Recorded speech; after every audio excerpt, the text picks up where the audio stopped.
तो नमस्कार। आज बहुत ही गंभीर विषय में मैं बात करने वाला हूं और इस वक्त मुझे ज्ञात है कि मेरे ईश्वर मुझे देख रहे हैं और इसलिए मैं किसी भी प्रकार की ऐसी बात नहीं कहूंगा, ऐसी चीज नहीं बताऊंगा आपको जिसका मुझे ज्ञान नहीं है या जिसका मुझे अनुभव नहीं है। आप विश्वास मानिए, जो भी बात बोलूंगा 100% सही है, उसमें किसी भी प्रकार का संशय मत करिएगा। इस चीज को मजाक में मत लीजिएगा, क्योंकि ये एक ऐसा उपाय है कि जो व्यक्ति करता है उसके माथे पे स्वयं ईश्वर के चरण उभर आते हैं। आप समझ रहे हो इस बात को? जैसे मैं टीका लगाया हूं ना, वैसे चरण उभर आते हैं ईश्वर के, स्वयं ईश्वर के इस कलयुग में। इस उपाय का नाम है राधा कृपा कटाक्ष। अब मैं आपको राधा कृपा कटाक्ष के बारे में शॉर्ट में बता देता हूं जिसमें आपको समझ में आ जाए। राधा चालीसा भी है, राधा जी की बहुत महिमा गाई है, अलग अलग लोगों ने रचित किया है, अलग अलग रचयिता है। लेकिन राधा कृपा कटाक्ष जो है उसके रचयिता स्वयं महादेव भोलेनाथ जी हैं। कहते हैं कि भोलेनाथ जी ने पार्वती माता को राधा कृपा कटाक्ष सुनाया था। इसमें 13 श्लोक हैं और जिसमें राधा रानी के करुणा की बातें, उनके श्रृंगार की बातें, उनकी महानता की बातें इसमें कही गई हैं। इसमें राधा माता की महानता का वर्णन मिलता है। विश्वास मानिए, हम सीधे चलते हैं अपने उपाय की तरफ। और जिस व्यक्ति को कृष्ण जी, राधा जी पे या ईश्वर पे जिसको भरोसा नहीं है, कृपया कर वो इस उपाय को या इस चीज को ना सुने और सीधे हम उपाय की तरफ चलते हैं। देखिए, अब इसमें करना क्या रहता है, एक बहुत सिंपल सा तरीका है।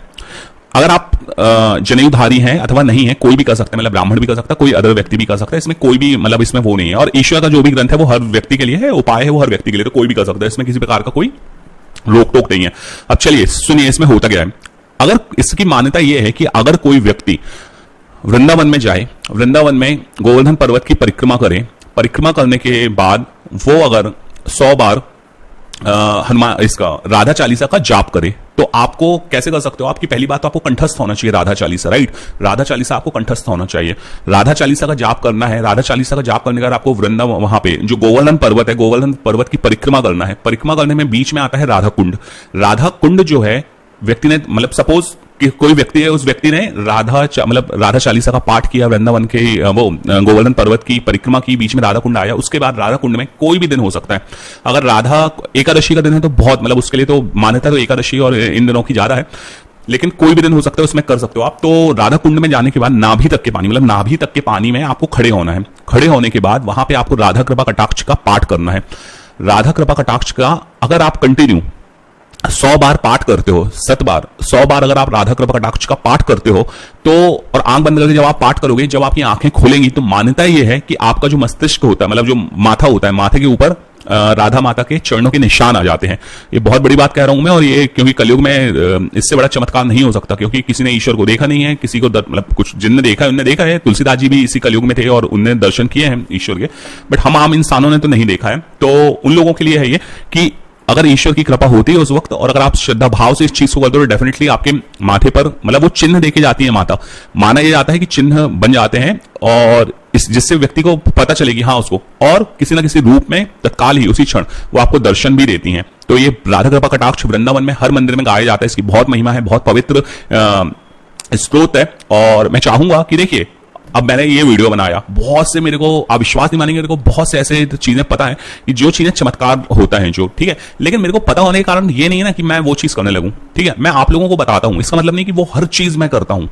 मैंने विष्णु सहस्त्रनाम का बताया, मैंने हनुमान चालीसा का बताया, राधा कृपा कटाक्ष का बताया, अलग अलग ग्रंथों का बताता हूं। लेकिन मैं किसी ईश्वर को मानता हूं, मेरी पूजा की पद्धति है, मैं उन ईश्वर की प्रार्थना करता हूं, मेरा एक तरीका है। और हर ईश्वर का विश्वास मानिए, भैरव बब्बा का, हनुमान जी, राम जी, कृष्ण जी, सीता माता, पार्वती माता, यशोदा माता, दुर्गा माता, राधा माता, महादेव जी, भोलेनाथ जी, विष्णु नारायण, है ना, ब्रह्मा जी और काली माता, और कृष्ण जी, बलराम जी, और साउथ में आप चले जाओ तो वहां पे वेंकटेश्वर स्वामी, बालाजी, और कार्तिकेय भगवान जी, गणेश भगवान जी, सभी लोगों की पूजा, मतलब क्या होता है ना, भगवान तो एक ही है, पर मतलब जो ईश्वर है वो एक है, उनके ये अलग अलग रूप हैं। आप किसी भी रूप की पूजा करो ना, डेफिनेटली आपको, अगर आपकी पूजा में, भक्ति में अगर भाव है, श्रद्धा है, तो डेफिनेटली आपको लाभ होगा। कोई भगवान बड़ा छोटा नहीं होता। इस चीज को, जो ये पागलपन चल रहा है ना दुनिया में, इसको आप निकाल दो दिमाग से। हर भगवान एक है, भोलेनाथ जी हैं, परमपिता परमेश्वर भोलेनाथ जी, विष्णु नारायण, वो दोनों एक दूसरे के इष्ट हैं, एक दूसरे को मानते हैं। तो उनको मानने वाले लोगों का संप्रदाय कैसे अलग होगा कि ये वैष्णव है, ये शैव है, ठीक है, पद्धति अलग है, वैष्णव की पद्धति अलग है, शैव संप्रदाय की पद्धति अलग है, बट वो है तो एक ही ईश्वर के भक्त। तो इसलिए आप, मतलब ये नहीं बोलूंगा कि हर व्यक्ति उपाय करने लगे अगर मैंने आपको बताया, बट एक चीज का याद रखिएगा कि आप अपने घर के मंदिर में, पूजा स्थान है, राधा कृष्ण जी का मंदिर है, डेफिनेटली वहां कर सकते हो इस उपाय को, इस मतलब स्त्रोत का। अगर आप हर एकादशी में पाठ करते हो, हर पूर्णिमा में करते हो, डेली करते हो, वो आपके ऊपर है, आप जैसे भी चाहो वैसे कर सकते हो। यथाशक्ति प्रसाद चढ़ाओ, माता रानी की आप पे कृपा हो, और मेरा कर्तव्य था आपको ये बताना। तो आज आपने एक बहुत ही अच्छी चीज सीखी है। अच्छा, मैं एक चीज और बोलूंगा, प्लीज सुनिए इसको, कि देखो मैं आपसे इसको मैंने आपको कुछ बताया है, तो इसमें हाँ, मैं भी चाहता हूं मेरा चैनल ग्रो हो, और मैं भी चाहता हूं कि मैं ज्यादातर लोगों तक मैं अपनी बात को पहुंचा पाऊं, डेफिनेटली मैं चाहता हूं। तो उसका अब वो मैं वीडियो बना सकता हूं, ठीक है, और अच्छे से अच्छा कंटेंट या अच्छे से अच्छा जो धर्म की बातें हैं, जो कोई उपाय है, जो व्यक्ति कैमरे के उस तरफ जो पीड़ित व्यक्ति बैठा है, उसको किस हजार लोग अगर वीडियो देख रहे हैं ना, एक व्यक्ति को भी मेरे बताए हुए उपाय के द्वारा अगर लाभ हो गया और उस व्यक्ति ने किया, जैसे विष्णु सहस्त्रनाम का मैंने बनाया था, बहुत लोगों के मैसेज आए कि महाराज जी या गौरव भैया, मैंने आपने जो बताया मैंने किया, मेरे को अंतरात्मा प्रसन्न हुई कि मेरे द्वारा किसी व्यक्ति को तो ज्ञान प्राप्त हुआ, ईश्वर की इच्छा है, बट माध्यम मैं बना, मेरे लिए वो बहुत बड़ी बात है। तो वैसे ही मैं चाहता हूं कि कृपया करके ना इस वीडियो को लाइक करो, शेयर करो, कुछ नहीं अगर कमेंट में लिखने कुछ पूछना हो तो डेफिनेटली आप पूछ लो, अगर कुछ नहीं पूछना है तो राधा रानी का कृष्ण जी की जय के लिख दो कि राधा कृष्ण की जय हो, राधा रानी की जय हो, कृष्ण जी की जय हो, जय हनुमान जी, जय राम जी। देखो वीडियो की मैं लेंथ बढ़ा रहा हूं क्योंकि आप मेरी फैमिली हो, तो मैं डेफिनेटली नहीं चाहता कि जल्दी छोटा वीडियो बनाओ, जल्दी व्यूज आए, वो सब चीजें हैं, और डेफिनेटली यार अर्थ के लिए हर व्यक्ति काम करता है, मैं भी अगर इस दुनिया में हूं तो मेरे को भी अर्थ कमाना है, तभी तो मैं अपना पोषण करूंगा। लेकिन मैं चाहता हूं पता है कि आप में से आप लोग करो यार ये चीज, मतलब ये मत करो चमत्कार देख लें, क्योंकि ईश्वर, मेरे को चमत्कार नहीं देखना भाई, मेरा कॉन्सेप्ट ही अलग है, मेरे को नहीं, जिस दिन मेरे को ईश्वर ने दर्शन दे दिए ना, उस दिन मेरा जीवन पूर्ण हो जाएगा, उसका कुछ बचेगा नहीं मेरी लाइफ में। तो भैया मैं नहीं चाहता हूं ईश्वर मुझे दर्शन दे, मैं हमेशा चाहता हूं कि मैं ईश्वर के चरण में रहूं। अगर आप भी ये चाहते हो ना, पूजा करो, पाठ करो, भक्ति भाव से करो, और अगर आपको चमत्कार देखना है तो आप कर सकते हो, ठीक है। आप लोगों को जुड़ने के लिए बहुत बहुत धन्यवाद। आप सब मेरे भाई बहनों, आप लोग बहुत खुश रहो, एंजॉय करो लाइफ में, और राधा रानी, कृष्ण जी, हनुमान जी, स्वामी महाराज की आप सब पे और मुझ पे कृपा बनी रहे, आपका पूरा परिवार स्वस्थ रहे, मैं स्वस्थ रहूं, और आपका मतलब मेरा परिवार स्वस्थ रहे, मेरा परिवार दीर्घायु हो, हम सब पे कृपा बनी रहे ईश्वर की। इसी के साथ अपनी वाणी को विराम देता हूं।